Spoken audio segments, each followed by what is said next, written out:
अगर आप चाहते हैं अपने डॉग को ट्रेन करना और लेना चाहते हैं प्रॉपर गाइडेंस तो नीचे सब्सक्राइब बटन पे क्लिक कीजिए और बेल आइकन को क्लिक करना ना भूलें। हेलो फ्रेंड्स, आपका स्वागत है आपके अपने यूट्यूब चैनल SSDT साहिल सुनील स्मार्ट डॉग ट्रेनिंग में। सो गाइस, आज का जो वीडियो है वो आपकी इस प्रॉब्लम को सॉल्व करने के लिए बनाया गया है कि जैसे हमारे चैनल पे कमेंट में आते हैं कि ये पैरासाइट ट्रीटमेंट क्या होता है, डिवॉर्मिंग क्या होती है, तो बहुत से लोगों के क्वेश्चन रहते हैं। तो आज इसको ये जानने के लिए आप हमारे वीडियो पे एंड तक बने रहिए और जानिए कि इसमें पैरासाइट ट्रीटमेंट क्या होता है। सो गाइस, मैं अब बताता हूँ कि पैरासाइट ट्रीटमेंट या डिवॉर्मिंग क्या है।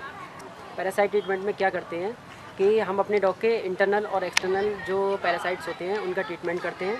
जो अपने डॉग अगर उसके हैं पैरासाइट्स तो वो आगे होना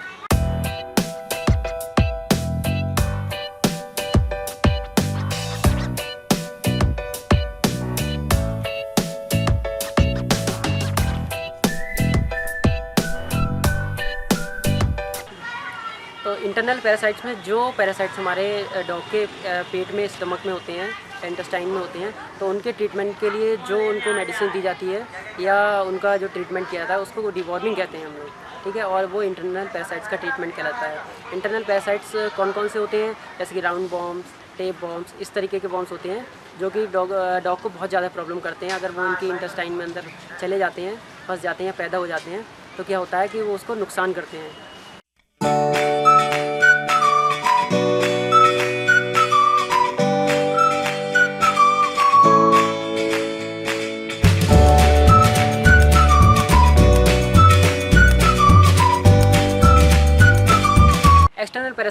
एक्सटर्नल पैरासाइट्स वो होते हैं जैसे डॉग की जो बॉडी के ऊपर पाए जाते हैं, जैसे कि टिक्स, फ्लियास, इस तरीके के होते हैं। ये क्या करते हैं, डॉग का ऊपर खून उनका चूसते रहते हैं।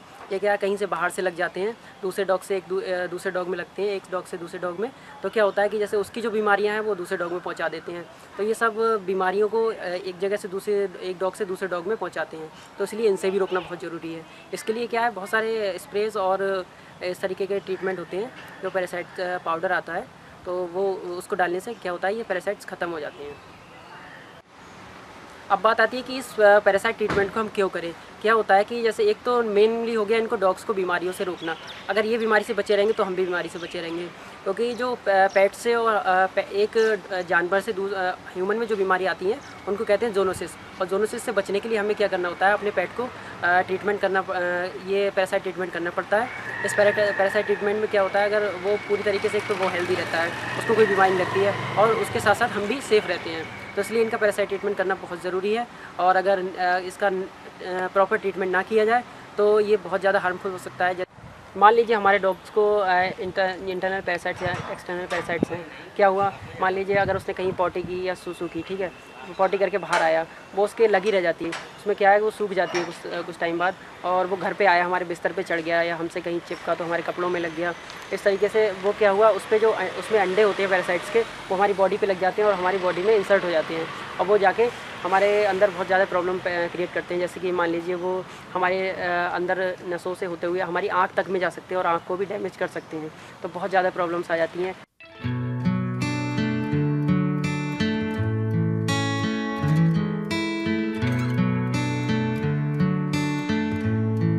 या जो एक्सटर्नल पैरासाइट्स हैं, टिक्स या फिलियास, वो डॉग की बॉडी पे लगा हुआ है, मान लीजिए हमने नहीं देखा, ठीक है, तो उसमें क्या, अगर उसी ने उसका खून चूसता रहता है, वो उसी ने क्या करा, थोड़ी देर बाद हमारे उसकी बॉडी से छूटा, हम उससे चिपके और वो हमारी बॉडी पे चिपक गया।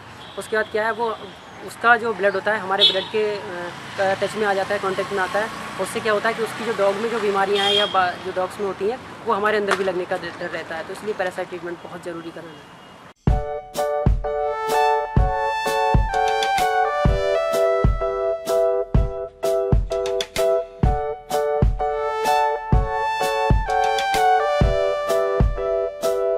दोस्तों, पैरासाइट ट्रीटमेंट की सही एज और सही टाइमिंग क्या है वो उसको मैं बता रहा हूँ। उसमें क्या है, सबसे पहला जो पैरासाइट ट्रीटमेंट किया जाता है वो किया जाता है जिस दिन से वो पैदा होता है उस दिन से 30वें दिन यानी 30 डेज़ पे फर्स्ट पैरासाइट ट्रीटमेंट किया जाता है 30 डेज़ पे, ठीक है। उसके बाद नेक्स्ट जो होता है उसके 14 डेज़ पे। इस तरीके से 14 दिन पे ये रिपीट होता रहता है और ये कम से कम 3 महीने की एज तक इस चीज़ को रिपीट करना चाहिए, ठीक है। उसके बाद नेक्स्ट सेशन शुरू होता है इसका एवरी 1 मंथ लेटर, यानी कि हर 1 महीने बाद आपको ये ट्रीटमेंट करना है। यानी जब वो 3 महीने का हो जाए तब आपको जब 4 महीने की एज पे करना है, फिर 5 महीने की और 6 महीने की, ठीक है। ये 6 महीने तक कम से कम कंटिन्यू करना है। उसके बाद क्या करना है, जब वो 6 महीने का हो जाए तो 6 महीने के बाद फिर 3-3 महीने का गैप इस पैरासाइट ट्रीटमेंट में होना चाहिए, और हर 3 महीने बाद मिनिमम होता रहना चाहिए होल लाइफ इसके ये। जैसे मान लीजिए 6 महीने पे किया तो नेक्स्ट अब उसका होगा 9 महीने की एज पे, उससे नेक्स्ट होगा 12 महीने की एज पे, उससे नेक्स्ट होगा 15 पे। इस तरीके से उसको 3-3 महीने बाद ऐड करते जाइए। उसका पर्टिकुलर टाइम फिक्स कर लीजिए, कहीं नोट करते रहिए, तो इसका पूरा रिकॉर्ड मेंटेन कीजिए पैरासाइट ट्रीटमेंट का, ठीक है। तो इससे वो पैरासाइट्स और फिलियाज से एकदम फ्री रहेगा। अब मैं बताने जा रहा हूँ कुछ मेडिसिन्स किस फॉर्म में होती हैं। मेडिसिन के नाम यहाँ मैं सजेस्ट नहीं कर रहा हूँ, किसी भी कंपनी को प्रमोट नहीं कर रहा हूँ। मेन है हमारा, जैसे मान लीजिए पैरासाइट ट्रीटमेंट के लिए, इंटरनल के लिए हम क्या करते हैं, इंटरनल पैरासाइट्स के लिए टैबलेट दे सकते हैं, लिक्विड फॉर्म में दे सकते हैं, और इंजेक्शन दे सकते हैं। बट इंजेक्शन बहुत ज़्यादा हार्मफुल होता है, तो उसको अवॉइड करना चाहिए और बिना किसी वेटनरी डॉक्टर की सलाह के उसको नहीं देना चाहिए, ठीक है।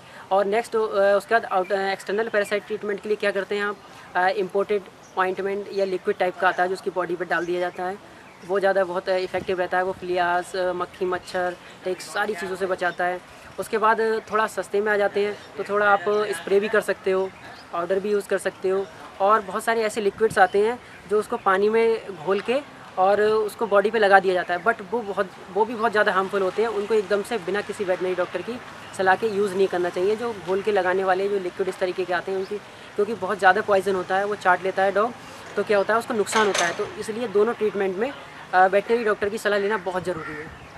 आई होप कि दोस्तों कि आपको ये वीडियो पसंद आई होगी और आपके डॉग्स को पैरासाइट ट्रीटमेंट में हेल्पफुल रही होगी, आपके डॉग के लिए बहुत हेल्पफुल होगी। अगर आपको ये वीडियो पसंद आई है तो आपको पता ही है क्या करना है, नीचे सब्सक्राइब वाले लाल बटन पे जाइए और बेल आइकन को क्लिक कीजिए। अगर आपको फिर भी कोई प्रॉब्लम होती है ट्रेनिंग से रिलेटेड या फिर आपने डॉग के रखरखाव या केयर से रिलेटेड तो गाइडेंस चाहते हैं, तो उसके लिए आप हमारी मेंबरशिप ले सकते हैं। इसमें हम आपको पर्सनली गाइड करते हैं, उसके लिए आपको चार्ज पे करना होता है। अभी जो लास्ट में अभी हम फीडबैक दिखाने जा रहे हैं, ये हमारे मेंबर का फीडबैक है जिन्होंने हमसे मेंबरशिप ली और अपने डॉग को ट्रेन किया है और गाइडेंस ली है। तो अब से हमारे हर वीडियो में एक नए मेंबर का फीडबैक ऐड होगा, वो लास्ट में दिखाया जाया करेगा। Hey friends, hi. My name is Shashi and I'm a proud owner of GSD. His name is Tyson and I belong from Delhi. और शुरू में जब हमने डॉग लिया तो हमें तो लगा कि हमने ये क्या ले लिया है, वेरी एग्रेसिव। फिर हमें पता लगा कि हमें डॉग को ट्रेन भी करना चाहिए, बिकॉज ट्रेनिंग से डॉग एक परफेक्ट डॉग बन सकता है। मैंने काफ़ी सर्च किया और बहुत सारी इंटरनेशनल लेवल पे फॉरेन लैंग्वेजेस में मेरे को बहुत सारी ट्रेनिंग मिली ऑन यूट्यूब। बट मुझे पर्सनली ये था कि we belongs to India, let's have a trainer from India only. So मैंने उसमें चेक किया कि इंडियन ट्रेनर्स में स्पेसिफिकली इन हिंदी अगर हम डालेंगे तो SSSDT is the one who comes first. सबसे पहला नंबर SSSDT का ही आता है। मैंने उनकी कई सारी वीडियोस देखी और उसमें मैंने चेक किया, जब मैंने उनके कमेंट्स चेक किए तो मुझे पता लगा कि हम उनके साथ मेंबरशिप भी ले सकते हैं। तो मैंने उनका 3 मंथ्स का मेंबरशिप लिया and I'm so damn happy. You can anyways approach me, you can have my email ID. It's purely you know we are getting excellent support from them. अगर मैं उन्हें फ़ोन नहीं करती तो वो मुझे फ़ोन करके बोलते हैं कि आपने ट्रेनिंग नहीं कराइए, आप कहाँ हैं। 1 हफ्ते के लिए मैं मिसिंग थी, मेरा डॉग अपनी नानी के घर गया था, उन्होंने मुझे डांट लगाई कि आपने क्यों भेजा। और इट्स नॉट ट्रेनिंग, हम उसके खाने की आदतें, हम उसको क्या खाना देना है, क्या हम नहीं देना है, उसको कैसे बाहर लेके जाना है, उसको कौन सा इंजेक्शन टाइम से लगवाना है। मेरे वेट से ज़्यादा मुझे SSSDT की टीम पे ट्रस्ट है।